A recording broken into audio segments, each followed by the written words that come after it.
Assalamualaikum warahmatullahi wabarakatuh.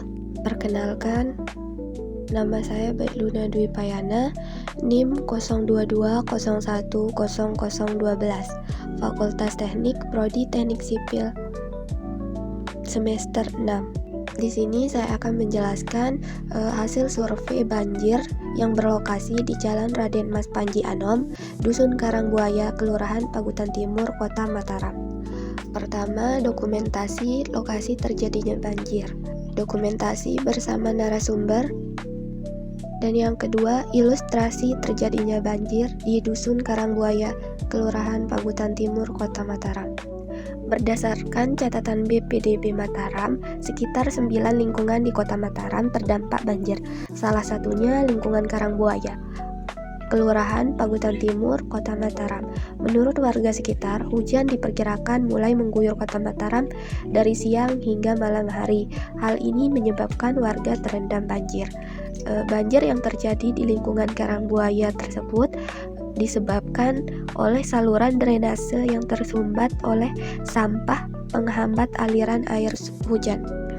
Banjir yang terjadi di Jalan Raden Mas Panji Anom, Dusun Karangbuaya, Kelurahan Pagutan Timur pada tanggal 11 Februari 2025. Sebelumnya, berdasarkan data Badan Penanggulangan Bencana Daerah Kota Mataram, belasan pohon tumbang, 3 rumah warga mengalami kerusakan ringan, serta jumlah ruas jalan terendam banjir hingga ketinggian 50 cm. 3 faktor penyebab terjadinya banjir menurut narasumber. Pertama, saluran drainase di daerah Karangbuaya mengalami penyumbatan. Saluran air yang sempit dan penuh sampah. Air hujan akan meluap dan menyebabkan banjir hingga ketinggian 50 cm. 2.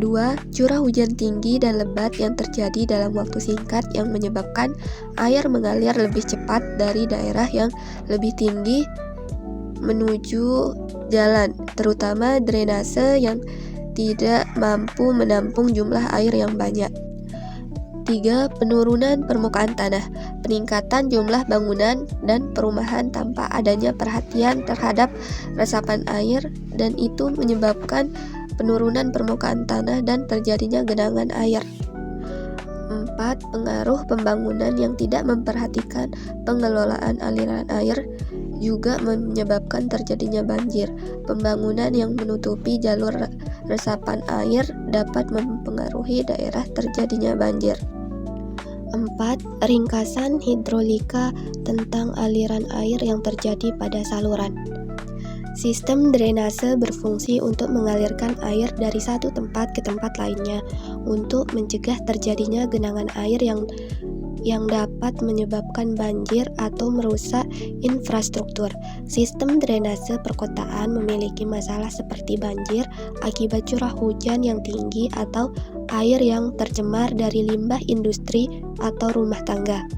Dalam merancang penampang saluran, perlu diperhatikan agar saluran dapat menampung debit air yang dihitung dan memungkinkan air mengalir dengan lancar tanpa mengalami genangan atau meluap ke permukaan sekitarnya. Selain itu, pentingnya memperhatikan tinggi muka air banjir atau H saat merancang penampang saluran. Untuk mengevaluasi dimensi penampang saluran yang akan dialirkan oleh debit maksimum, perhitungan hidrolika digunakan. Hal ini dapat dilakukan baik pada saluran yang sudah ada maupun yang direncanakan. Rumus yang digunakan untuk perhitungan ini adalah sebagai berikut. Q sama dengan A kali V, yang dimana Q adalah debit banjir rancangan, satuannya meter kubik per detik. Kemudian A adalah luas penampang basah, satuan meter. Kemudian V adalah kecepatan rata-rata. Sekian dan terima kasih. Wassalamualaikum warahmatullahi wabarakatuh.